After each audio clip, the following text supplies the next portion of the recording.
मागती देवा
काही न मागती देवा, काही न मागती देवा, त्यांची करू धावे सेवा.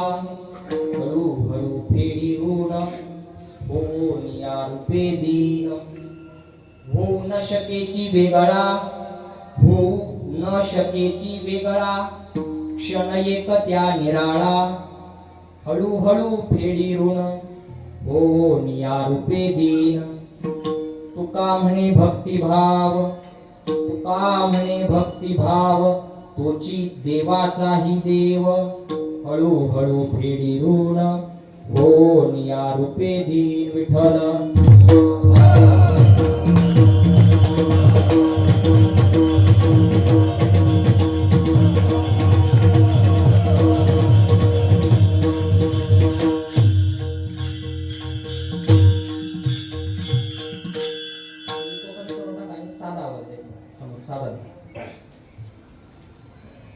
काही न मागती देवा, काही न मागती देवा त्यांची करू धावे सेवा हळू हळू फेडी ऋण होऊन या रूपे दीन श्री संताची या माथा चरणावरती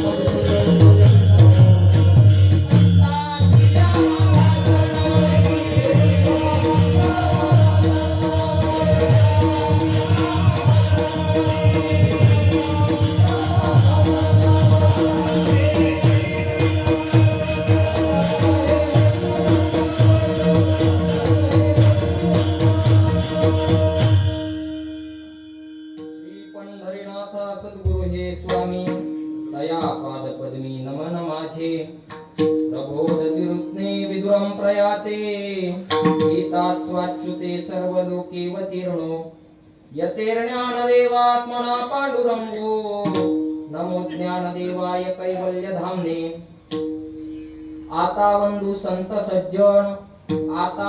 संत सज्जन जे अर्थचातका चितघन त्रिविधता पावपशमन निज जीवन साधका आता वंदू सद्गुरु जो स्वानंद बोध वज्र पंजरो ज्याचे निहा संसारू होय सुखरूप तरुणोपाय विठ्ठल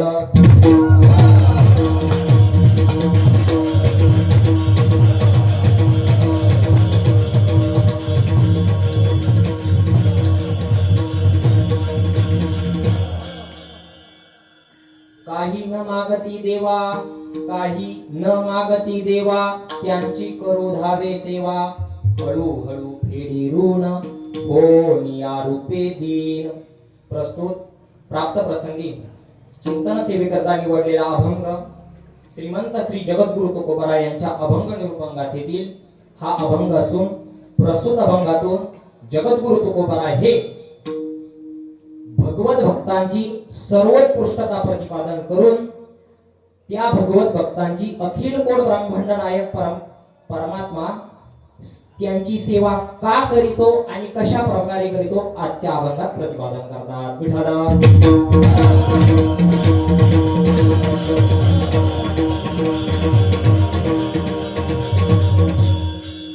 सेवेला सुरुवात करण्यापूर्वी अल्पसा पर्याय द्यायचा तो म्हणजे असा पुण्य पावन भगवान परशुरामांनी निर्माण केलेली नगरी असा हा कोकण परिसर त्या कोकण परिसरातील रत्नांची खाण असलेला जिल्हा रत्नागिरी जिल्हा आणि त्या रत्नागिरी जिल्ह्यातील हे चिपळूण तालुका आणि त्या चिपळूण तालुक्यातील अगदी पेढ्यासारखं उत्तम असं गोड गाव पेढ्यासारखं सुंदर गाव असं हे पेढे कंसामध्ये कुंभारवाडी इथं ही आजची सेवा आहे सेवेकरता उपस्थित सर्व मातृपितृतुल्य श्रोतृवर्ग आहे उपस्थित उत्कृष्ट असे गुणीजन गायक वादक आहे सर्वांचा नामोल्लेख त्यांची इच्छा नाही त्यांना आपलं नाव घ्यावं अशी इच्छा नाही म्हणूनच अभंग निवडला काही नको त्यांनाही अपेक्षा नाहीये असे उत्कृष्ट असे मृदंग वादक आहेत मागे एकदा कोकणामध्ये येण्याचा प्रसंग आला तेव्हाही महाराजच होते उत्कृष्ट असं ते पखवाज वाजवतात आणि नियमात आहेत बघा एकदम असं काही सांगायचं कामच नाही ते इकडे आदरणीय महाराज आहेत काय नाव ऋषिकेश महाराज गुरव आहेत इकडे गायक मंडळी आहेत सर्व उत्कृष्ट अशी त्यांची साथ आहे त्या साथीनेच आम्ही तुम्हाला घेऊन बरोबर जाणार आहोत विठ्ठल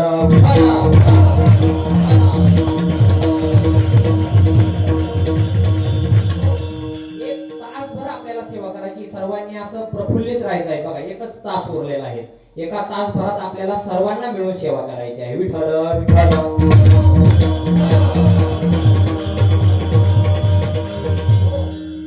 सप्ताह हा कमी करून टाका साधा आवाज सप्ताह हा किती काळ झालेला आहे हे कोणाला ठाऊकही नाही भरपूर आता मला सांगितलं अनादी काळापासून सप्ताह सुरू आहेत असं मला माहिती मिळाली बघा भरपूर दिवसाचा सप्ताह सुरू आहे पण जे काही वारकरी प्रणाली आपली सुरू झाली काही हरिपाठ असेल कीर्तन, प्रवचन जे काही असेल. आता जुन्या काळामध्ये सप्ते कसे चालायचे की आमचे गुरुवर्य सांगत असतात की टाळावर सप्ताह राहायचा, टाळाचा विण्याचा असे सप्ते चालायचे जुन्या काळात.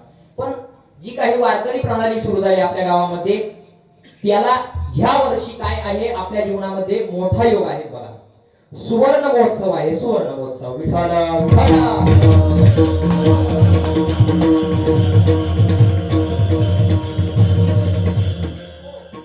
जीवनामध्ये काहीतरी फलप्राप्तीसाठी काहीतरी तप व्हावं लागतं महाराज. काहीतरी तप असेल तरच आपल्याला फल मिळते. तपसा किम न साध्यते, तपानं काय प्राप्त होणार नाही, तपाने सर्व काही प्राप्त होतं. म्हणून तप जीवनात व्हावं. पण आपलं तप राहिलं बाजूला, तप होतच नाही. पण आपल्या या सोहळ्याची एक किती 48 वर्ष होऊन गेले ना, 12-48 4 तपोपूर्ती ओलांडून गेला आणि आपला हा सुवर्ण महोत्सव आपल्या जीवनामध्ये आला. हा आपल्या जीवनाच्या दृष्टीने सुवर्ण योग आहे, सुवर्ण योग. विठ्ठल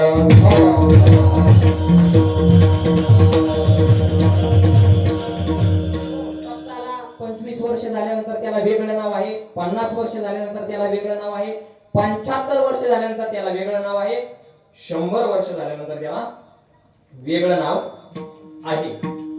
25 वर्ष झाल्यावर काय नाव तर रौप्य महोत्सव, 50 वर्ष झाल्यावर सुवर्ण महोत्सव, 75 वर्ष झाले अमृत महोत्सव आणि 100 वर्ष झाले शताब्दी. विठ्ठल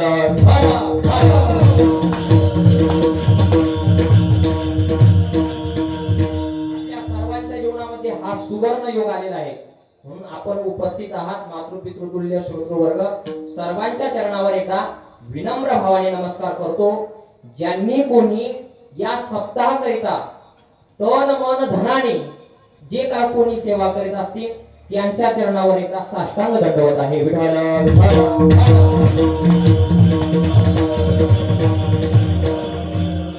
सर्वात महत्वाचं दंडवत त्यांच्या चरणावर की ज्यांनी ही परंपरा जोपासली महाराज. परंपरा जोपासली, कारण परंपरा सांभाळणं खूप अवघड आहे महाराज. परंपरा ज्यांनी कोणी जोपासली आतापर्यंत ही वारकरी संप्रदायाची, त्यांच्या चरणावर एकदा साष्टांग भावे नमन करतो, दंडवत करतो आणि चिंतन सेवेला प्रारंभ. विठ्ठल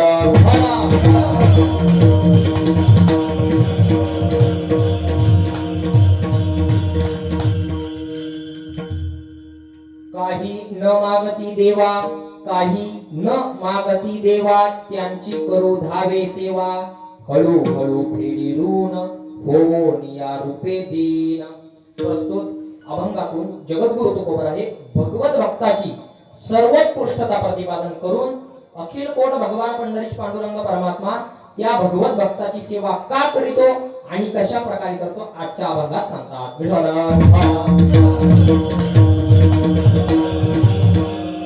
एक निरीक्षण करा की आपण जीवन जगत आहोत. जीवन जगत असताना आपल्याला आपला संबंध नानाविध लोकांशी येतो. नानाविध लोक आपल्याला भेटतात.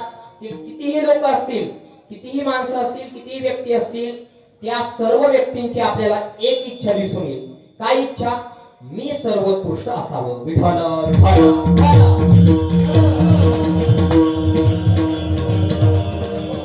प्रत्येकाला वाटतं की मी सर्वोत्कृष्ट असावं, मी नामवंत असावं, मी जगविख्यात असावं.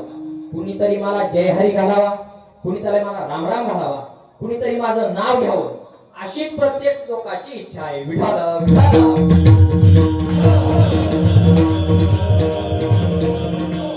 प्रत्येक यावत मनुष्य मात्राचं निरीक्षण करा. प्रत्येकाला वाटतंय की माझं नाव घेतलं पाहिजे, आज माझं नाव आलंच पाहिजे, माझं नाव वर्तमानपत्रात तरी छापून आलं पाहिजे, वर्तमानपत्रात माझा फोटो झळकला पाहिजे. तो मला दशक्रियेचा जरी असला तरी चालेल, पण माझा झळकला पाहिजे अशीच इच्छा आहे. विठ्ठल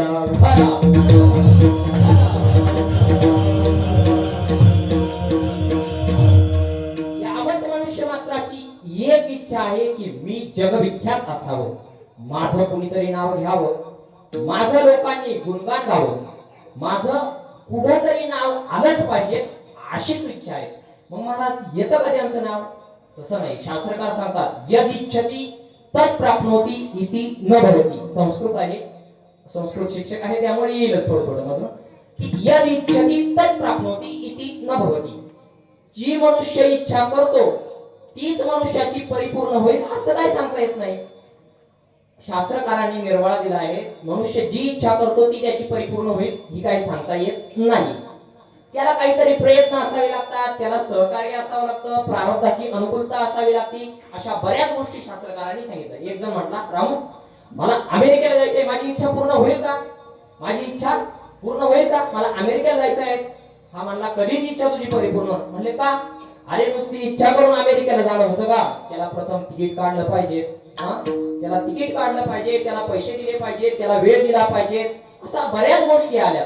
म्हणजे नुसती इच्छा करून मनुष्याची इच्छा परिपूर्ण होणार नाही. मनुष्य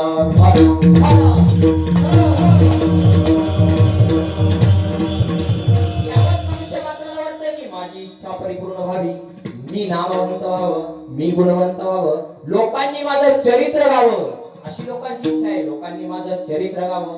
एक वाक्य सांगतो, गुरुवारी माऊली सांगत असतात, लोकांनी आपलं चरित्र गावं असं वाटत असेल, नीट आहे का? वाक्य महत्वाचं आहे. लोकांनी आपलं चरित्र गावं असं जर वाटत असेल तर त्याने प्रथम चारित्र्य शुद्धी ठेवली पाहिजे.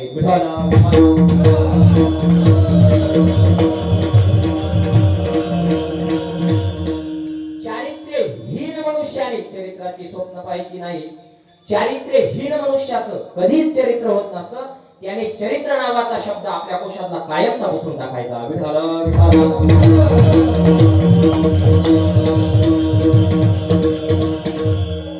आपलं चरित्र व्हावं असं जर वाटत असेल तर आपण प्रथम चारित्र्य सुधारलं पाहिजे.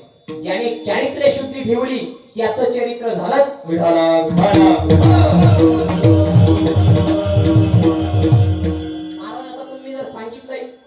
तर चारित्र्य शुद्धी होईल तरी कशाने ते पण सांगून जा. आता आम्हाला समजलं चारित्र्य शुद्धी ठेवली पाहिजे. तर चारित्र्य शुद्धीसाठी दैवी संपत्तीच्या 26 गुणांचा त्याने अंगीकार करावा, त्याची चारित्र्य शुद्धी झाली. विठ्ठल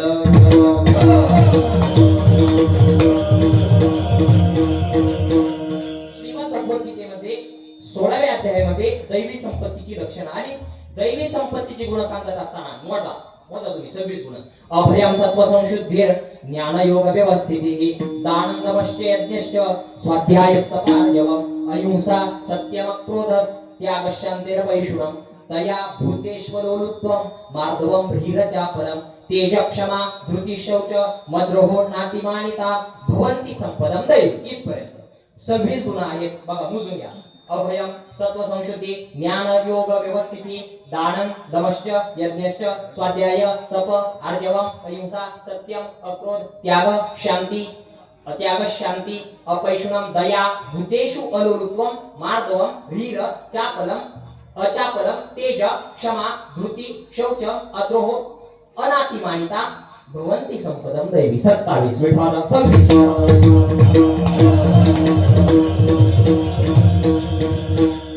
27 म्हटल्यावर हे पाहिलं नाही मला. 27 कुठून एक नवीन आणला महाराजांनी. नवीन नाही, तुमचं लक्ष आहे का पाहतो. विठ्ठल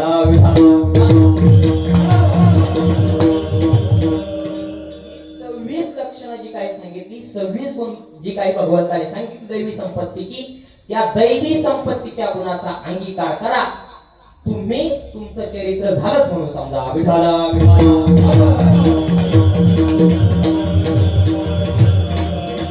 आमच्या साधू संतांनी सर्वात महत्वाचं पहिलं चारित्र्य सांभाळलं. मग चारित्र्य सांभाळल्यामुळं त्यांनी प्रथम काय केलं? चारित्र्य सांभाळलं. काय सांगितलंय चारित्र्य सांभाळताना? जगद्गुरु तुकोबारायांचं चरित्र पाहून जा. जाई होतो माते न करी सायास आम्ही विष्णुदास तैसे नवो. हे चारित्र्य सांभाळलं म्हणूनच त्यांची वाऱ्यासारखी दश दिशा त्यांची कीर्ती झाली. विठ्ठल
हाती माप चाले.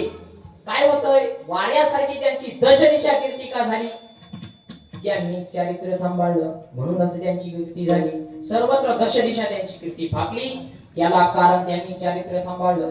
सर्वोत्कृष्ट एकदा गुणवत्ता मिळवली की तो मनुष्य सर्वोत्कृष्ट झाला. विठ्ठल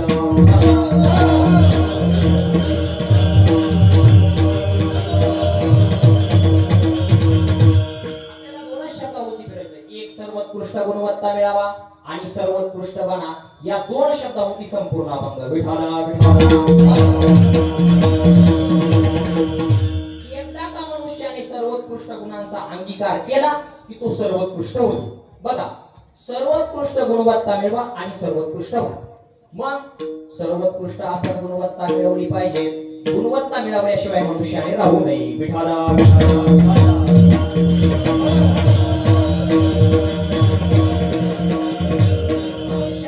इतर भूषणाच्या मागे लागू नये, इतर भूषण मिळवू नये, गुणवत्ता मिळवावी. गुणवत्ता, जो गुणवत्ता मिळवतो त्याचा प्रचार होतो. ज्याच्या जवळ गुणवत्ता आहे त्याचा प्रचार त्याची गुणच करतात. शास्त्रकारांनी दृष्टांत भरपूर दिलेले आहे. शास्त्रकार सांगतात की तुम्ही गुणवत्ता मिळवा, इतर भूषण मिळवू नका, गुण मिळवा. शास्त्रकारांनी दृष्टांत दिला. केतकी नावाचा वृक्ष आहे. केतकी नावाचा वृक्ष आहे. तो केतकी नावाचा वृक्ष एकदा का सुगंधित झाला की त्याच्या भोवती भुंगे येतात आणि गुंजाराव करतात. ती केतकी जो वृक्ष आहे ती केतकी कधीच जाऊन भुंग्यांना आमंत्रण देत नाही. भुंग्यांना सांगत नाहीत की तुम्ही माझ्या जवळ या, गुंजाराव करा, माझ्या जवळ या, माझ्या जवळ बसा, असं कधीच केतकी म्हणत नाही. असं जरी म्हणत नसली तरी केतकी स्वतः सुगंधित होते आणि एकदा का केतकी सुगंधित झाली की भुंगे तिथे गेल्याशिवाय राहत नाही.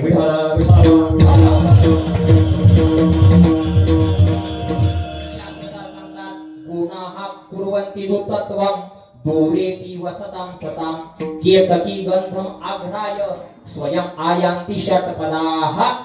शास्त्रकारांनी दृष्टांत दिला.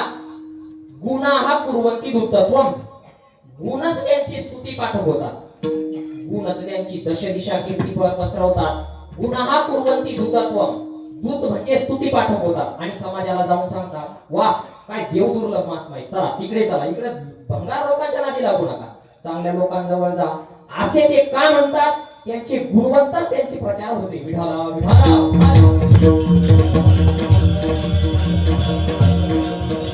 गुणाः कुर्वन्ति दुत्तत्वं दूरेपि वसतां सतां. दूरवर जरी असले, महाराज आता किती दूरवरून आले बघा, महाराज आले, भरपूर लोक आले. काय आले तिथं? काहीतरी चांगलं आहे म्हणून आलेत ना. गायक वादक मंडळी काय येतात, तुम्ही त्यांना चांगला अगदी अशा प्रकारे नारळ वगैरे चांगला पाहुणचार करतात ना, त्यांची गुणवत्ता पाहूनच देतात ना, त्याशिवाय देता का? तसं नाही. म्हणून गुण मिळवा. तुम्ही गुण मिळवले की तुमचा प्रचार झाला.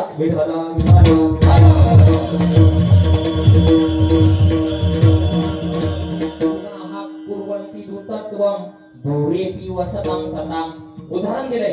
केतकी गंधम आग्रहाय, केतकीचा गंध घेण्याकरिता, आग्रहाय जवंतव्य आहे, संस्कृत आहे.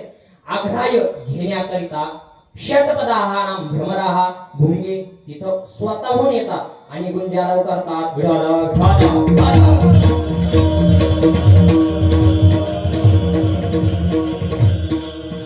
म्हणून गुणवत्ता मिळवा, इतर भूषणाच्या मागे लागू नका महाराज. इतर भूषण तुकोबराय म्हणतात, भूषणाची जगी काय चाड.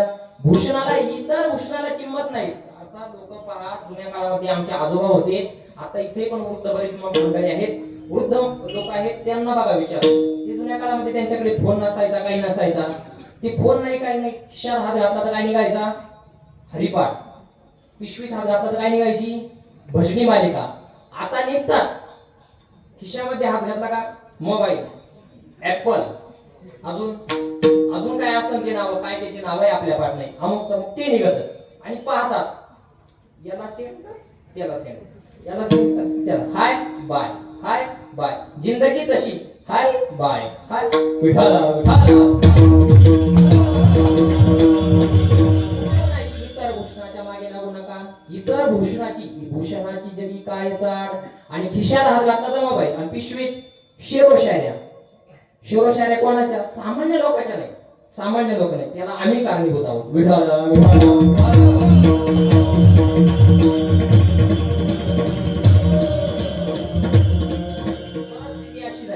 ग्रंथ वाचू वाटत नाही. ग्रंथ वाचायला आम्हाला थोडस आमच्या अंगावरून वारं जातं.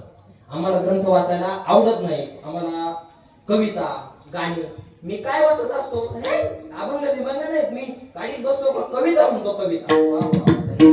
तुका म्हणे धन्य वंश द्यावा, असं म्हटलं पाहिजे. अहो, अभंग वाचले पाहिजेत, गाथा, ज्ञानेश्वरी. आपलं वाङ्मय कमी आहेत का? आपलं वाङ्मय कमी नाहीत ना. अहो, संतांनी एवढं लिहून ठेवलं, त्या अक्षराची जर सेवा केली. मी आमच्या माऊलींचं वाक्य मी सांगत असतो. काय माऊली सांगत असतात की संत वाङ्मय वाचा, संत वाङ्मयाची एखादी ओवी तरी वाचा. नाही वाचता आलं त्या ओवीवरून बोट फिरवा. एक दिवस तरी तुम्हाला ते संत वाङ्मय चांगली सद्बुद्धी दिल्याशिवाय राहणार नाही. विठ्ठल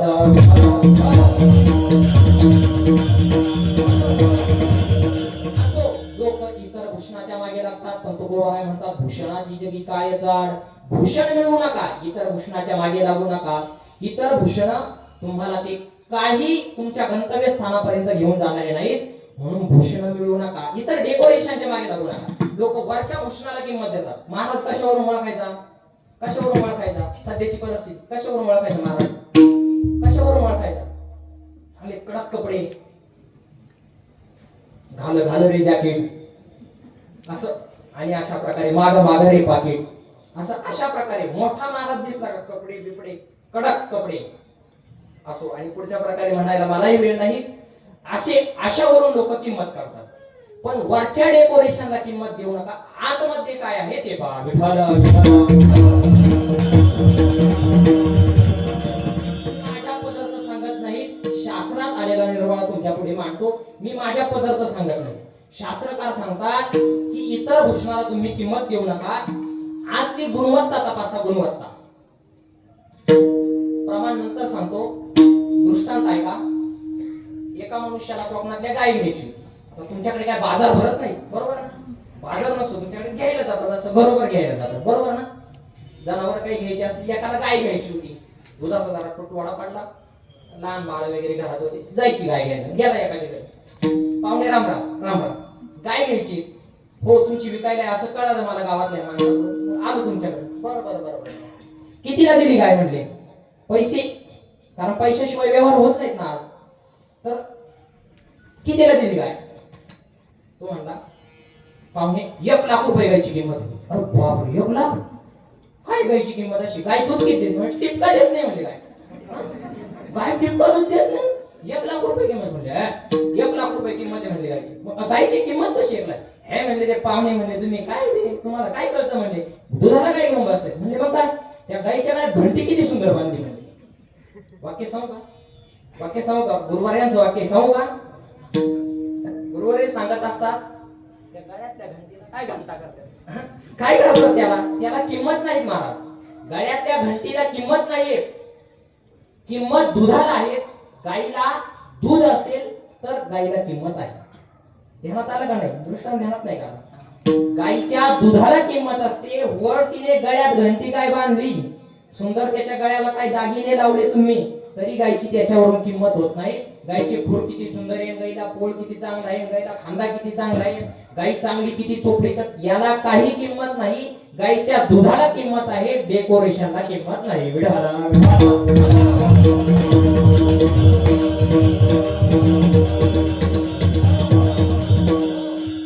इतर डेकोरेशनला किंमत नसते. किंमत आहे दुधाला, गुणवत्तेला किंमत आहे. शास्त्रकारांनी दृष्टांत दिलाय. शास्त्रकार सांगतात, हा शास्त्रातला श्लोक आहे, माझ्या पदार्था नाही. गुणेषु क्रियतां यत्नहि किमाटोपहि प्रयत्नैहि नहि विक्रियन्ते घंटाभिर गावक्षीरविवर्जिताः गावक्षीरविवर्जिताः घंटाभिः न विक्रयन्ते. गळ्यात घंट्या बांधून गायी विकत नसतात, त्याच्याला दुधाची गुणवत्ता म्हणून गळ्यात घंट्या बांधू नका. विठ्ठल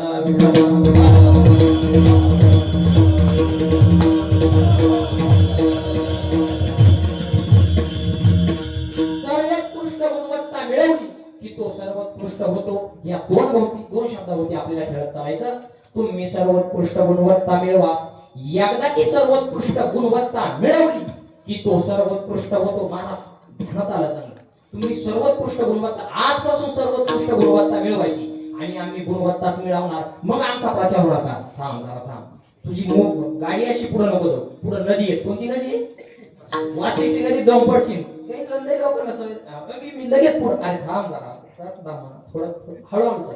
हा नुसती गुणवत्ता मिळव पण ती गुणवत्ता मिळवत असताना त्यालाही काही आहे ना, त्याला काही नियम धर्म असतात ना. उठला लगेच झालं की हा जय विठ्ठल असं म्हणून जमेल का? त्याला काही नियम आहेत ना. अभंगाचे 4 चरण सोडवायचे काहीतरी असो. तर अशा प्रकारे काही जण ते कविता निमेशी ते असत अगदी अशा प्रकारे अभंग नुसता कामापुरताच घ्यायचा. अभंग घेतला का ते महाराजाला कधी कधी चरण आठवत नाही. महाराज म्हणतात काय आलं का हा जय विठ्ठल मग सुरू होतं. कधी कधी आमची महाराज मंडळी त्यांना सांगायची महाराज ओळखा आता बराच टाइम झाला मग येते ध्यानावर येते. अरे अरे ओळखायचं बरं बरं बरं. ही गुणवत्ता न मिळवल्याचा परिणाम. विठ्ठल विठ्ठल गुणवत्ता मिळवू नका. त्याच्याबरोबर काही नियम आहेत ते पण समजावून घ्या की नुसती गुणवत्ता मिळवू नका. ती गुणवत्ता मिळवत असताना अवगुणांचा त्याग करा. विठ्ठल विठ्ठल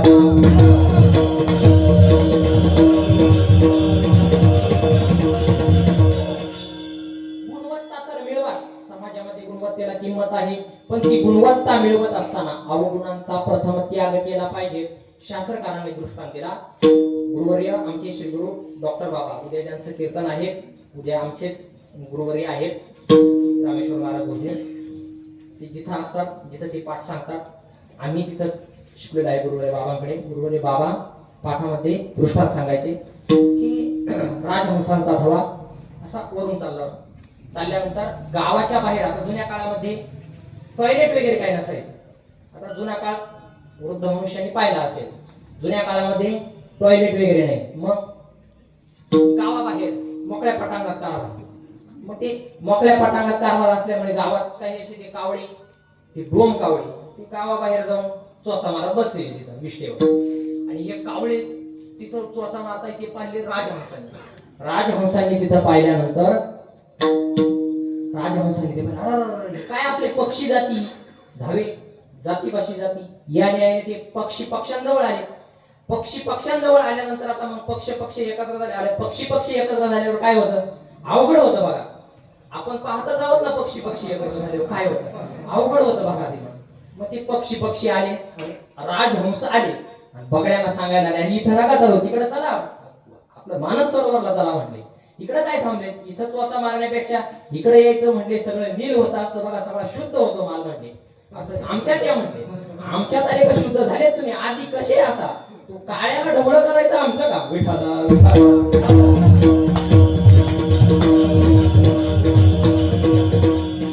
असं राजहंस कावळ्यांना म्हणाले तुम्ही वेगळा अर्थ घेतला. आता तुमची एवढी मोठी व्यापक दृष्टी माझ्या काय याच्यात व्यापक बुद्धीत आली नाही. तुमची व्यापक बुद्धी आहे. तर अशा प्रकारे ते राजहंस कावळ्यांना म्हणले की आमच्यात या आम्ही तुम्हाला खायला देऊ चांगला माल म्हणले. हे काय खातात म्हणले हे घाणीत काय म्हणजे अरे आमचा हा नित्याचा आहार आहे. नित्याचा आहार आम्ही नाश्ता हाच करतो म्हणले दाबून नाश्ता. दुपारी जेवण याच्यावर म्हणले संध्याकाळी ताव पडला तर त्याच्यावर ताव मारतो म्हटले. बरोबर अरे हा घाण पदार्थ खाऊ नयेत म्हणले. मग मानस सरोवरला आमच्या बरोबर चला म्हणले. तुम्ही काय खातात म्हणले तुम्ही गाथा वाचला का. हे म्हणले गाथा बिथा आम्ही नाही वाचला म्हणले. आमचा माता ठिकाण्यावर गाथा काय वाचायचा म्हणले. आम्ही कविता म्हणत असतो कविता असे कावळे म्हटले. कावळे आम्ही कविता म्हणतो म्हणले. आम्ही गाथा वाचत नाही काही नाही ज्ञानेश्वरी नाही काही नाही नित्यनेम नाही काही नाही. गंधही जर गेला तर कुठं तरी दुसऱ्यालाच मागतो गंध आहे का घरात मग तू करतो काय नाही विठाला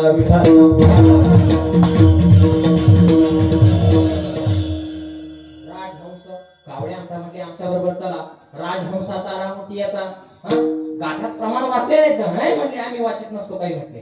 बरोबर चला म्हटले. कावळे म्हटले बरोबर आम्हाला तुमचा प्रस्ताव आवडला पण थांबा म्हटले आम्ही रात्री मीटिंग घेतो. मग कावळ्यांनी रात्री मीटिंग घेतली. आता कावळ्यांच्या मीटिंगा सहसा रात्रीच होतात कावळ्यांच्या. मग कावळ्यांची मीटिंग रात्री बसली आणि बसल्यानंतर कावळ्यांनी मीटिंग मध्ये ठराव मांडला.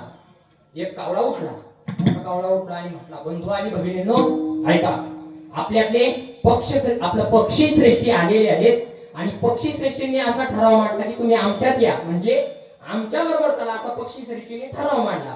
आणि मग सगळे निघाले. कुठे निघाले मानस सरोवरला. पण निघण्या अगोदर त्यांनी एक प्रस्ताव सगळ्यांनी एकमताने केला. पण त्याच्यामध्ये ती निघता एक कावळा उठला. थांबा म्हटले. आता तो कावळा शेवटी म्हटले अरे तुम्ही निघाले पण नाश्ता पाण्याची काही सोय आहे का नाही म्हटले. तिथे गेल्यावर आपला काय पाहुणचार होतो नाही सांगता येत नाही ना. तर नवीन गावात जायचं म्हटले काय पाहुणचार करतात नाही करतात, आपण काहीतरी पाहिलं पाहिजेत ना. आपले डबे बांधून घ्या म्हटले. बरोबर. आता चालले काय खायला, काय खायला चालले, मोती खायला चालले. आणि काय घेतलंय बरोबर, डबे बांधून घेतले. कसा मोत्यांचा आस्वाद घ्यायचा आहे. विठ्ठल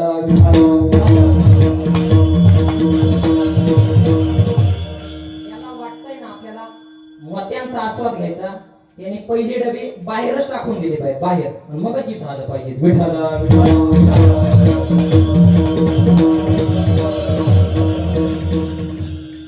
मानस सरोवरला, मानस सरोवरला निघाल्यानंतर गेले, मानस सरोवरला उतरले. आणि उतरल्यानंतर मानस सरोवरामध्ये गेले, कडाला कावळे बसले, राजहंस गेले, मोत्याची घुसच्या घुस आणून टाकले कावळ्यामध्ये, खापाट्यानं म्हटले. आता यांनी डबे बांधून त्या गोळ्या तयार करून घेतल्या होत्या, चोचीत धरल्या, गेले तिथं लागले खायला. आता खायला लागल्यानंतर यांचे चेहरे पहिल्यासारखेच पडलेले. कोणासारखे नाही सांगत, जाऊ द्या असो. त्यांचे चेहरे पडलेले, एकदम पडलेले. पाहिल्यानंतर एका राजहंसाने पाहिजे यांना काय झालंय नेमकं, यांच्यावर काहीतरी फवारणी केली पाहिजे असं त्याला वाटलं राजहंसाला. राजहंसाने विचारलं, काय तुमचे चेहरे पहिल्यासारखेच पडलेले. कावळा त्याच्यात एक म्हटला, आम्ही मोती खातोय, पण ते मोती खात असताना आमच्या सारखंच लागत आहेत म्हणजे, आमच्याच आहारासारखं लागत, काही बदल नाही. तुमचे मोती आणि आमचा आहार सारखाच.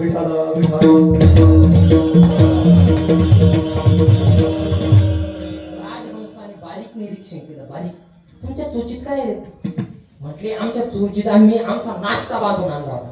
म्हणजे पाठ्यांनो, महामूर्खांनो, असे राजहंस कावळ्यांना म्हटले, महामूर्खांनो, अरे तुम्हाला मोती खायचे तर पहिल्या गोळ्या टाकल्या पाहिजे. विठ्ठल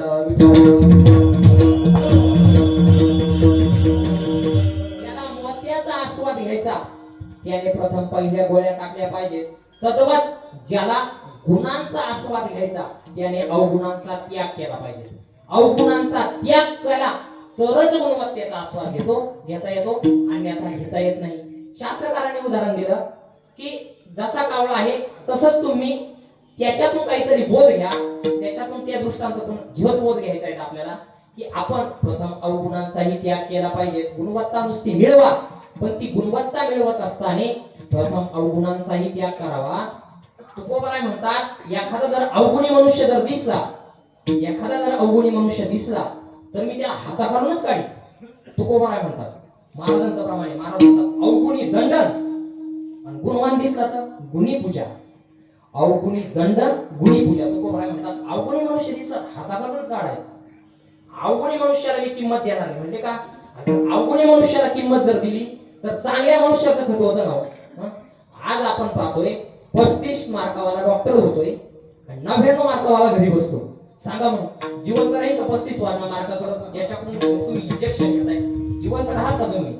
बरोबर सांगत असतात, शहाण्या डॉक्टर कडून मरण आलेलं चांगलं, शहाण्या डॉक्टर कडून मरण आलेलं चांगलं, पण मूर्ख डॉक्टर कडून जिवंत राहायचं नाही.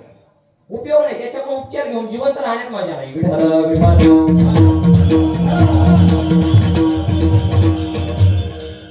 अवगुण त्याग करा, अवगुणाचा त्याग केला तरच गुणवत्तेचा आस्वाद घेता येतो. म्हणून तुकोबाराय सांगितलं की अवगुणी दंडन गुणी पूजा. म्हणून तुम्ही अवगुणाचा त्याग करा. महाराज आता तुम्ही सांगता की अवगुण अवगुण अवगुण, हे सहसा जाण्याजोगे का? कारण का, अनादि संसार मालेच्या ठाई नित्य विषय भोगिले पाही, ते ठसावले चित्ताच्या ठाई वारंवार पाही सेविता. नाथ महाराज सांगतात की हे अवगुण त्याग करणं सहसा शक्य नाही, सहसा त्याग करणं होत नाही. दुसरा काहीतरी उपाय सांगा महाराज. आता तुम्ही पाराचीवरून आळंदीवरून आले एवढ्या लांबून, तर काहीतरी दुसरा उपाय सांगा.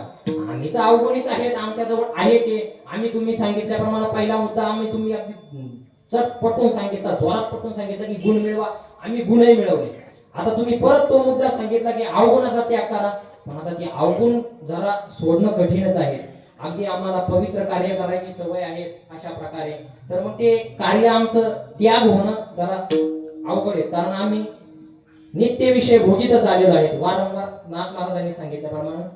मग दुसरा काहीतरी उपाय शास्त्रकारांनी त्याला दुसरा एक उपाय सांगितला.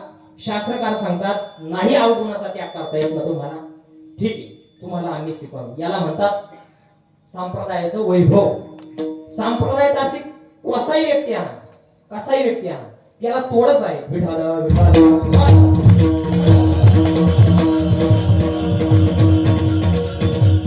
कसाही व्यक्ती आला तरी त्याला उपाय आहे आपल्याकडे. आपल्या धर्म वाङ्मयामध्ये धर्मामध्ये हिंदू धर्म संस्कृतीमध्ये जे काही वाङ्मय आहे त्या वाङ्मयामध्ये कसाही व्यक्ती जरी आला तर त्याला उपाय सांगितले. तू कसाही असो तरी पण तुला शास्त्राने काहीतरी सूट दिलीची. शास्त्राने सांगितलं हे असं कर, ते नाही ना मग हे कर, तुला ते उपाय तुला लागू होते. मग आम्हाला अवगुणाचा त्याग करता येत नाही, काहीतरी सांगा तुम्ही. मग ते मिळवल्यानंतर आम्हाला कमीत कमी आमची काहीतरी गुणवत्ता सुधारेल, आमचं समाजामध्ये नाव येईल. तुम्ही सांगितल्याप्रमाणे आमचा फोटो झळकेल वर्तमानपत्रात. हो ठीक आहे सांगतो ऐका. शास्त्रकार सांगतात नाही अवगुणाचा त्याग करता येता नका करू, पण एक तरी गुण असा मिळवा की तो गुण मिळवल्यानंतर लाखो जरी अवगुण असले, हजारो जरी लाखो जरी अवगुण असले, त्या हजारो लाखो अवगुणावर तो एक गुण पांघरून घालील. विठ्ठल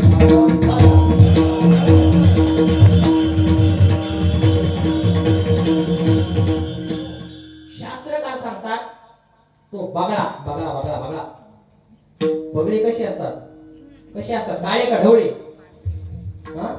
तुमच्या कसे असतात? पांढरे असतात ना, बरोबर ना बाळा? हा सरळ बस, सरळ बस, बस सर. वा चांगलं बाळ पुढे बसलंय. विठाल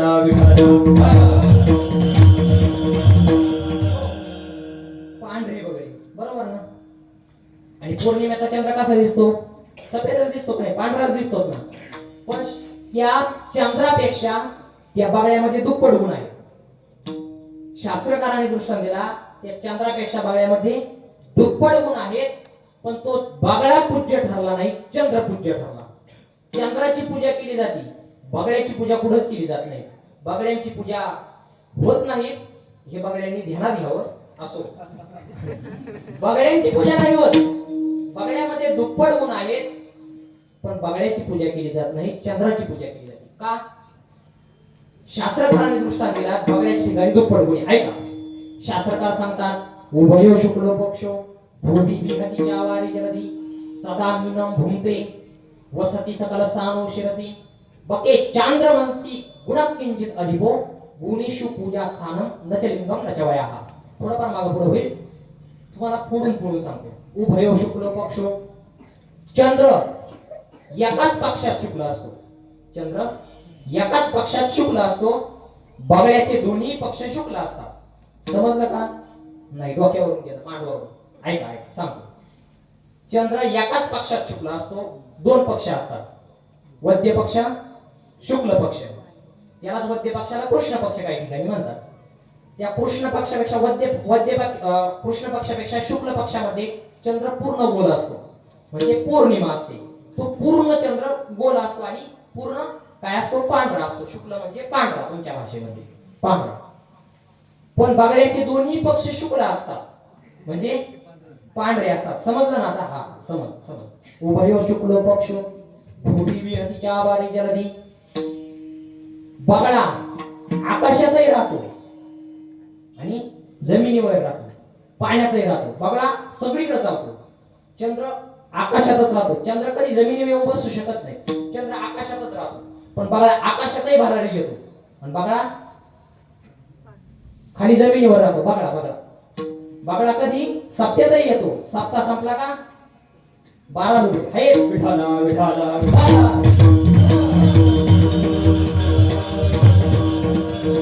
बगळ्याचं सांगतोय मी, नीट लक्षात घ्या. बगळा दोन्हीकडे चालतो, चंद्र मात्र एकाच ठिकाणी राहतो. बगळ्याचे दोन्ही पक्ष शुक्ल असतात, चंद्राचा एकच पक्ष शुक्ल आहे. झाले का? चंद्रापेक्षा दुप्पट गुण झाले का? उभयो शुक्ल पक्ष भूमी विवतीच्या वारी जलधी सदा मीनम भूमते.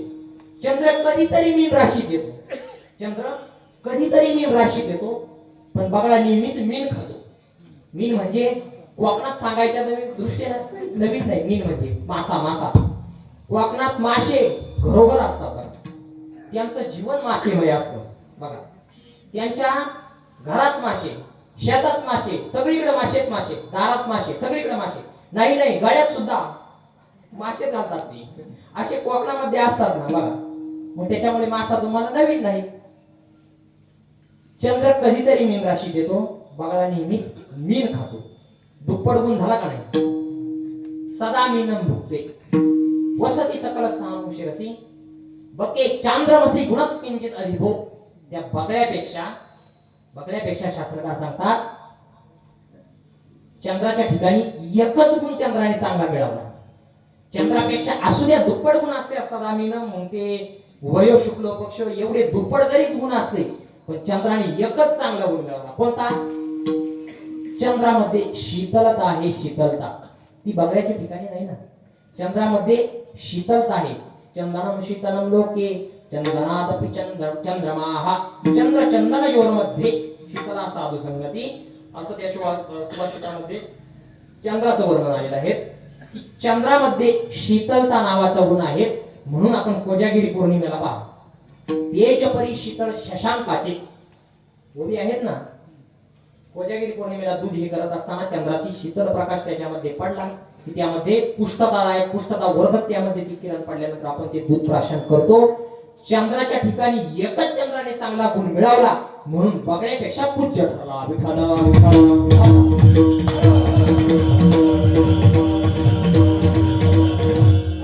शास्त्रकारांनी परत एक दृष्टांत दिला. केतकीचा परत दृष्टांत दिला. ती केतकी कशी आहेत? दूरा सदा सकंटका. त्यानंतर असं सांगितलंय सकंटका दूरा सदा मिळवण्यास कठीण आहे. पंक्ती भावा चिखलामध्ये वाढलेली असते. पुरुष असती वाढलेली काटेरी असते. व्यालाश्रया म्हणजे तिच्या भोवती सापांचा वेढा असतो. अशी जरी केतकी असली तरी पण केतकी गंधेन केतकी बंधुनसी सर्व जंतो हो. म्हणून सांगितलं की गुण हेच एकमेव कारण आहे तुमच्या प्रसिद्धीसाठी. विठ्ठल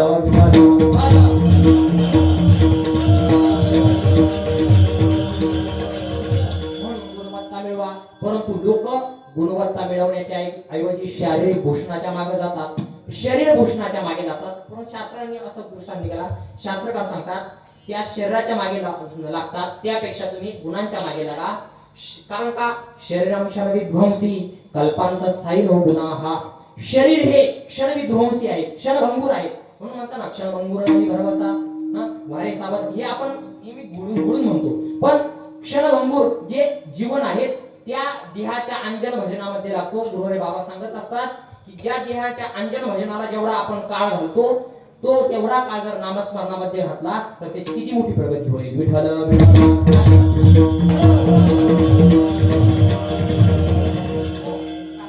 शरीरम क्षणविध्वंसी कल्पांत स्थायी गुणाः कल्पांत स्थायी कल्पांतापर्यंत गुणवत्ता राहते. थोडक्यात तुम्हाला उदाहरण देऊन सांगतो. ज्ञानोबरायांचं थोडक्यात चरित्र आहे. आपली 10-20 मिनिटात सेवा आवडायची आहे की गुणाच्या मागे लागले तर तुम्ही कुठपर्यंत राहाल? कुठपर्यंत? शरीर जोपर्यंत आहे तोपर्यंत तुमची गुणवत्ता तोपर्यंत गुण राहील. पण तुम्ही जर गुणवत्तेच्या मागे लागले तुमचं शरीर आहे तोपर्यंत तुमचं नाव निघेल.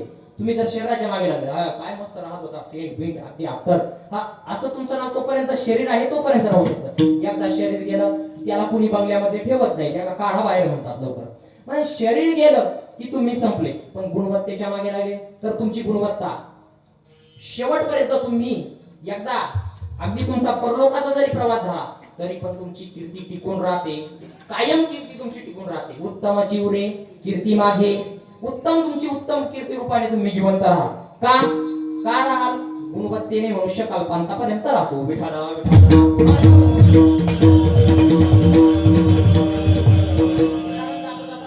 थोडासा विषय बाजूला जाईल पण ज्ञानोबा बाजूला म्हणजे कवितांपर्यंत जाणार नाही. आपला शास्त्राच्या नुसारच चालणार. ज्ञानोबरायांच्या जीवन चरित्रामधील प्रसंग आहेत. ज्ञानोबराय ज्यावेळेस समाधी घेतली झाली आणि समाधी घेतल्यानंतर ज्ञानोबरायांनी समाधी घेतली. सर्व संत कासावीस झाले. कासावीस झाल्यानंतर ज्ञानोबरायांना समाधी दिली. समाधी दिल्यानंतर या सर्व साधू संतांच्या समाध्या झाल्यानंतर आषाढी वारी झाली असावी. आषाढी वारी झाल्यानंतर परत नामदेव महाराजांनी खंत सुरू केली. नामदेव महाराज रडायला लागले. नामदेव महाराज म्हटले की देव म्हणे नाम्या पाहे. असं पुढे आपल्याला उदाहरण येणार आहे. ज्यावेळेस ज्ञानोबरायांचं गुणवत्तेकडे आपण जाणार आहोत त्यावेळेस. तर नामदेव महाराज खंत करायला लागले. कारण का? नामदेव महाराज म्हणतात ज्ञानदेव माझे सख्य सरोवर त्यात जलचर स्वस्त होतो. दुर्दैवता पाणी आटले ते नीर वर्षीर भुवीर कृपा मेघ तू काहीही कर देवा, पण मला ज्ञानोबरायांची भेट करून आण. ज्ञानोबराय मला भेटले पाहिजेत, ज्ञानोबरायांची मला संगती परत करावी अशी माझी इच्छा आहे. परत मला ज्ञानोबरायांची भेट करून आण. मग देव सांगायला लागले, देव म्हणे नाम्या पाहे, ज्ञानदेव मीची आहे, तो आणि मी नाही तुझा, ज्ञानदेवा आत्मा माझा. समाधीच्या भागामध्ये नामदेव महाराजाला देव म्हणतात. अरे देव वेदांत सांगायला लागले, आता वेदांताची पाठ सुरू झाली देवाची. देव सांगायला लागले, अरे ज्ञानोबराय मी काय वेगळे आहेत का? ज्ञानदेव तरी माझाच अंश, ज्ञानदेव माझाच अंश आहे ना. ज्ञानोबराय हे माझाच अंश आहेत, त्याच्यामुळे तू शोक करू नको, पड माझ्या पायाने. नामदेव महाराज म्हणले, हे पाय माग, मी तुझ्या पाया पडणार नाही. कारण का? ज्ञानोबरायचंच मला दर्शन घ्यायचं. मग तेवढ्यात तिथं कोण आलं? रुक्मिणी माता. रुक्मिणी माता आल्यानंतर रुक्मिणी माता आली. रुक्मिणी माता आल्यानंतर रुक्मिणी माताने सांगितलं की अहो, यांचे करी जोजी म्हणे तरी हाकारी जो पुंडलिका, यांचं काय आहे ते मनोरथ ते तुम्ही पूर्ण करा. आता गृहमंत्र्याचा आदेश आल्यावर शेवटी काय पाहायचंय होय? तुम्ही नाही का जसे गृहमंत्र्याचा आदेश आला का लगेच चिंगाट पाळ देत लगेच. गृहमंत्र्याचा आदेशाला देव जागेवर आले. म्हणजे देव परत सांगायला लागले रुक्मिणी मातेला, पण तव सती होय माता, त्यावेळेस तिथे सांगायला लागले. अहो, देव सांगतात की या मृत्यू लोकामध्ये जो येतो त्याला एक ना एक दिवस जावाच लागतं, त्या तो इथं कायम स्वरूपी राहू शकत नाही. हा मृत्यू लोकाचा नियम. पण निवृत्तीनाथांना वगैरे सगळ्यांना समाज देऊन झालेलीच होती. पण तिथं रुक्मिणी माता, नामदेवराय आणि देव आणि इतर काही साधू संत, पण नामदेवरायांचा शोक चालू आहे. नामदेवरायांचा शोक चालू आहे देव मध्यभागी, आणि इकडून रुक्मिणी माता. इकडून नामदेवरायांचा शोक सुरू, इकडून रुक्मिणी माता सांगतात, हा कार्य जो पुंडलिका, बोलवा यांचा मनोरथ पूर्ण करा. आता सांगितल्यानंतर शेवटी मग आज्ञा बोलवलं. मग पुंडलिकाशी हाकारिले, पुंडलिकाला बोलवलं आणि सांगितलं, गरुडाला सांगितलं, आणि तुम्ही जाऊन ज्ञानोबरायांना घेऊन या. आता ज्ञानोबरायांना समाधीच्या बाहेर काढलं. नामदेवरायांचं दर्शन झालं. नामदेवरायांना आनंद वाटला. आनंद वाटल्यानंतर पुढे प्रसंग असा ना, परत समाधीस्थ बसवलं. समाधीस्थ बसवल्यानंतर पहा, ध्यानात घ्या, साक्षात संजीवन समाधी ज्ञानोबरायांची, साक्षात संजीवन. कारण का? एवढा 7-8 महिन्याचा कालखंड गेल्यानंतरही ज्ञानोबरायांना समाधीतून बाहेर काढलं. तरी ज्ञानोबराय बाहेर आले, आणि समाधीतून बाहेर आल्यानंतर दर्शन वगैरे झालं, परत समाधीस्थ झाले. आता परत ते शिळा वगैरे लावल्यानंतर आता मात्र आतापर्यंत नामदेवराय शोक करत होते. रुक्मिणी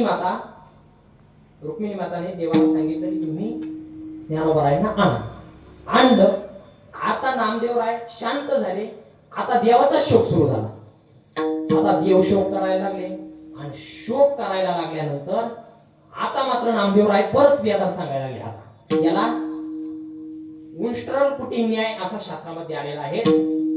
राजस्थानमध्ये ज्यावेळेस वाळवंटात त्या उंटावरून काय करतात, लाकडं वगैरे वाहतात, आणि वाहत असताना उंट जर खाली बसला तर त्या उंटावरच लाकूड काढायचं पाठीवरलं, उंटालाच मारायचं. उंष्ट्रल कुटी न्याय म्हणजे आता नामदेवराय आता देवाला परत सांगायला लागले. देव नामदेवरायला जे सांगत होते तेच नामदेवराय सांगायला लागले. ज्ञानदेव तरी तुमचा अंश, केवळ परब्रह्म स्वयंप्रकाश असं सांगायला लागले. ज्ञानोबराय तुमचाच अंश आहे.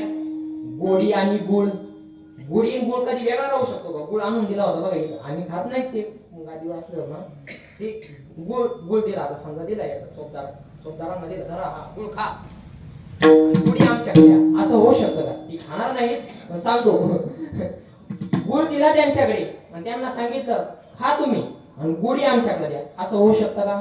पुष्प आणि परिमळ भेद काही सा स्वामी, पुष्प दिलंय आणि परिमळ म्हणजे सुगंध काढून द्या, असं होऊ शकतं का? होऊ शकत नाही. असं नामदेवराय सांगायला लागले.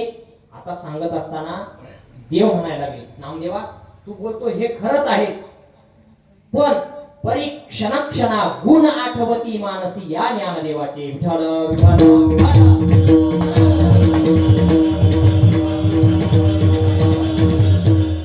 भगवंत सांगतात, परीक्षणा गुण आठवती मनी मानसी या ज्ञानदेवाचे. ज्ञानोबरायांचे मला गुण हे तू बोलतो हे मात्र 100% खरं आहे. ते आणि मी वेगळे नाहीत, ते मी एकच आहे. पण क्षणा गुण आठवती मानसी या ज्ञानदेवाचे. कारण का? ज्ञानोबराय जाऊन एवढे वर्ष झाले तरी आज ज्ञानदेव तुकाराम चालूच आहेत ना. ज्ञानोबरायांचा घोष चालू आहे गावोगाव. का? गुणवत्ता रूपाने माग आहे. गुणवत्ता गुण माग राहतात. देव सांगतात क्षण क्षणा गुण आठवती मानसी या ज्ञानदेवाचे. मग देवाने वर दिला. देव म्हणे ज्ञानेश्वरा चंद्र तारा जवती न करा तव तुझी समाधी राहुरे स्थिरा दर्शने उद्धारा मूलजना. जववरी हे समुद्र जळ जववरी हे भूमंडळ जववरी हे समुद्र जळ तव कल्पक्षयी यथा काळ माझे हृदयी साठवे कल्पांत स्थैनो गुणाहा. विठ्ठल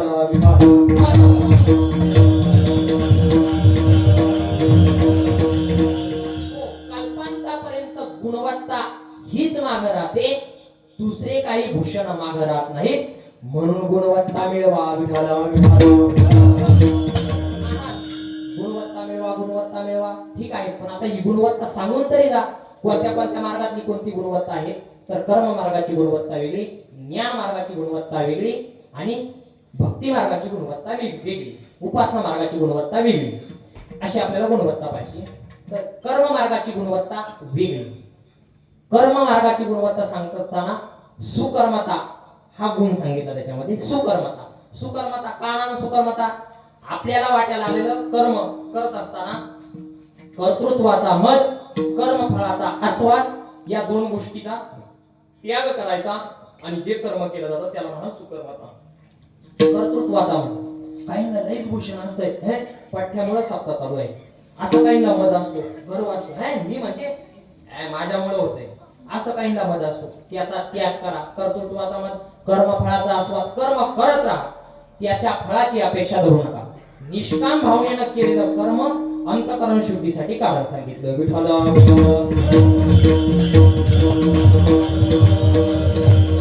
काय होतं कर्म सुकर्मता केलं तर काय होतं? शास्त्राचा निर्वाळा सांगेल. शास्त्राच्या बाहेर काही सांगणार नाही.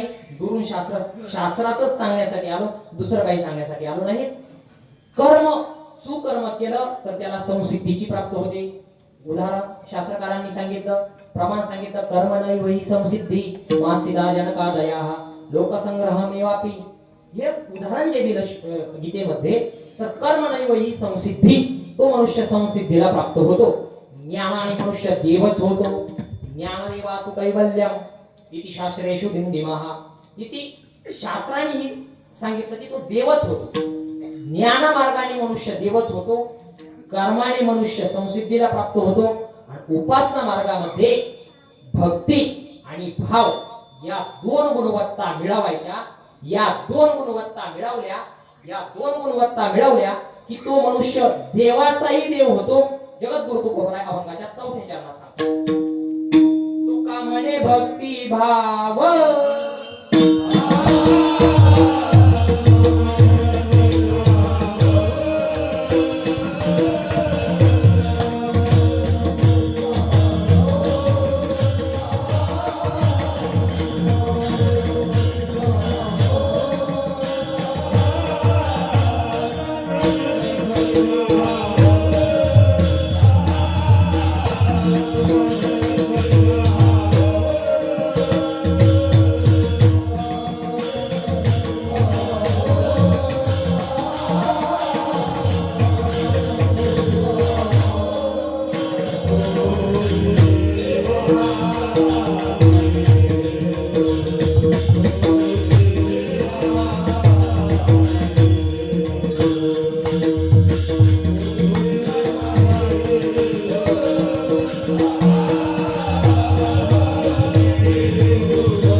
देवाचाही देव. कर्माने मनुष्य संसिद्धीला प्राप्त होतो, ज्ञानाने मनुष्य देवच होतो.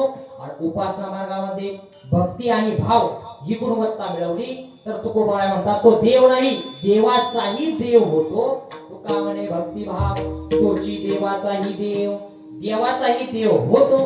असा देवाचा देव झालेला जो कोणी आहे, आता ज्ञानोबारांच्या ओवे आहेत भरपूर, सांगायला वेळ नाही. तो आमचे देवतार्चन आम्ही तयाचे करू ध्यान. तया ते काय अशा ओवे आहेत ना ज्ञानोबारांच्या, ज्ञानोबाराय सांगतात तो आमचे देवतार्चन. भगवंत म्हणतो मी तर देव आहे पण आमचाही देव तो आहे. कोण? जो कोणी भगवत भक्त असेल, परमात्मा म्हणतो त्या भगवत भक्ताची मी सुद्धा सेवा करतो. का करतो? कारण ते काही मागतच नाही हो, काही मागतच नाही म्हणूनच मी त्यांची सेवा करतो. का बघा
त्यांची भगवंत धावत सेवा करतो. काही न मागती देवा त्यांची करू धावे सेवा. पुढची चरण सरळ. काही न मागती देवा त्यांची करू धावे सेवा. महाराज एक शंका आहे. काय शंका आहे? तुमच्या अभंगावर शंका आहे का? काही नाही. अभंगाच्या एका पदावर शंका आहे. काय? जर भगवंत धावत सेवा करत असेल, धावे ह्या पदावर धावत सेवा करत असेल, तर सेवाही पण धावत धावत धावतच अशी अगदी चार इकडून चार तिकडून हा चला पटकन असं अशी सेवा करत असेल ना, काहीतरी आला कुठं नाही गेला लगेच असं होईल ना. जसं माझ्यासारखं आला का चालला लगेच असं होईल ना, असं होईल ना. धावपळीत तुमच्या पदावर शंका आहेत म्हणून धावे. काही न मागती देवा त्यांची करू धावे सेवा. मग जर धावत सेवा करत असेल तर सेवाही धावत धावतच करत असेल. पुढे किडी पुढे नाही चालला लगेच नाही नाही. तुकोबाराय म्हणतात ही तुला शंका होती का म्हणूनच सांगतो. हळूहळू फेडी रोण होनी या रूपेनी. शांती ब्रह्मनाथ महाराजांचं जीवन चरित्र पाहून घ्या. 36 वर्ष भगवंत सेवा केली. हळूहळू फेडी रोण होनी या रूपे दीन. होऊ न शकेची वेगळा. तुकोबाराय म्हणतात की तो भगवंत क्षण एक त्या निराळा. तो एक क्षणभरही त्यांच्यापासून निराळा राहत नाही. साठविला राहे हृदय संपुष्टी. बाहेर धाकोटी मूर्ती उभा. हळूहळू फेडी ऋण होऊन या रूपेनी. होऊ न शकेची वेगळा. क्षण एक त्या निराळा. साठविला राहे हृदय संपुष्टी. बाहेर धाकोटी मूर्ती उभा. त्यांच्या पासून निर्गुण रूपानेही निराळा होत नाही, सगुण रूपानेही वेगळा होत नाही.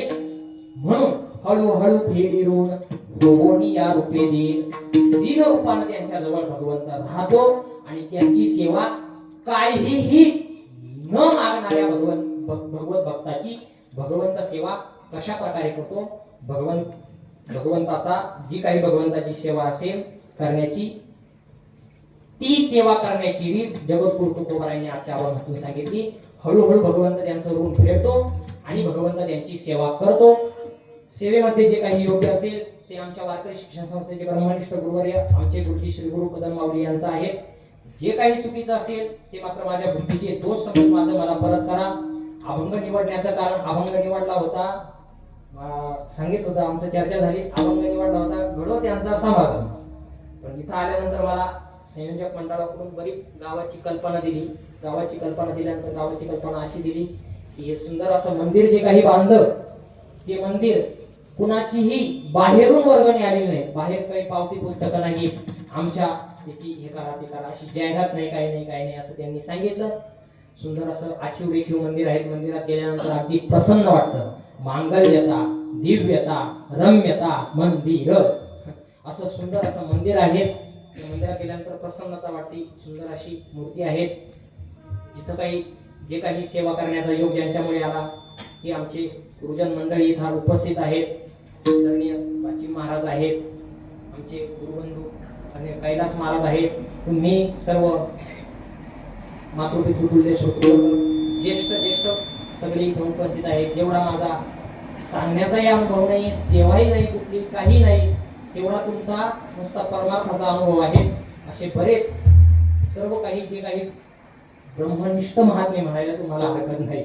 असे जे काही सेवा करता तुम्ही पण गुणीजन गायक वादक मंडळी, मला नावानिशी जरी तुमचा परिचय नसला तरी पण महाराजांचा बराच वेळा महाराजांना पाहिलेला आहे.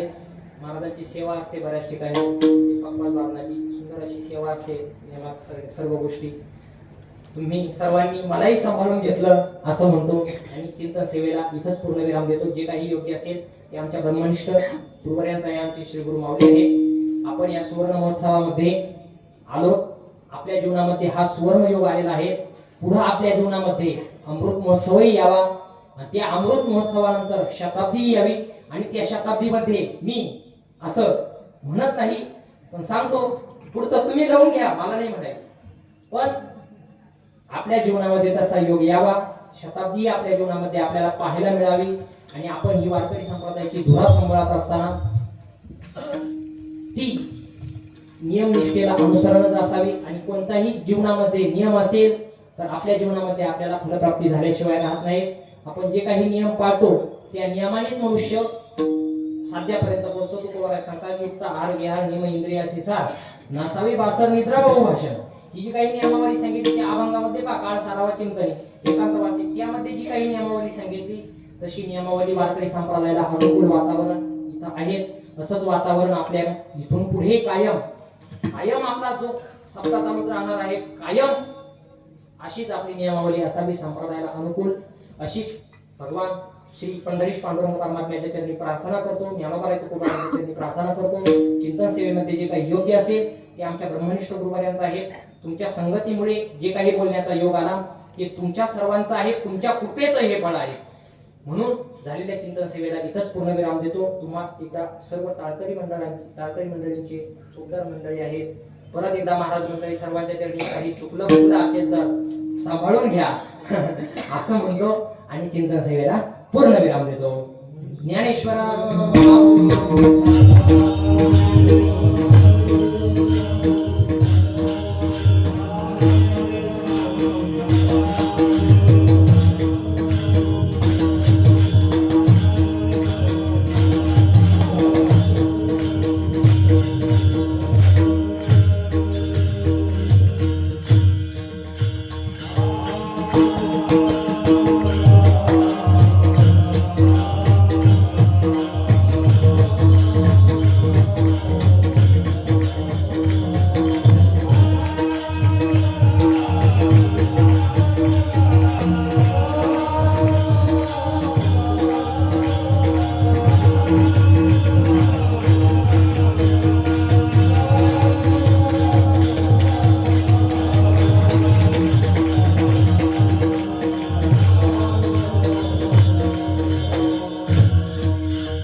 जगद्गुरु तुकोबरायांना वैकुंठ गमन होऊन 375 वर्ष पूर्ण होतात. तसंच जगद्गुरु तुकोबरायांचे पुत्र तपोनिधी नारायण महाराज देवकर यांनी पालखी सोहळा सुरू केला. त्या तपोनिधी नारायण महाराजांना जन्माला येऊन 375 वर्ष पूर्ण होतात. अशा बऱ्याच जवळजवळ 6-7 गोष्टी डोळ्यापुढे ठेवलेल्या आहेत आणि असा मोठा एक उत्सव भंडाऱ्या डोंगराच्या पायथ्याला 23 जानेवारीला होणार आहे. लाखो भाविकांच्या उपस्थितीत तो सोहळा पार पडणार आहे. त्या सोहळ्याला श्री गुरु कदम माऊली यांच्याकडून हे आमंत्रण आहे. तसंच जगद्गुरु तुकोबराय संस्थान भंडारा डोंगर देहू यांच्याकडून ज्ञानोबरायांचा उत्सव आहे. अजून सावता महाराजांचाही उत्सव आहे. त्याच्यानंतर जनार्दन पंत, कोणाचे? जनार्दन पंत देशपांडे देवगिरी म्हणजे नाथ महाराजांचे गुरु, त्यांचाही जल समाधी सोहळा आहे. संजीवन जल समाधी सोहळा तोही पण 450वा आहे.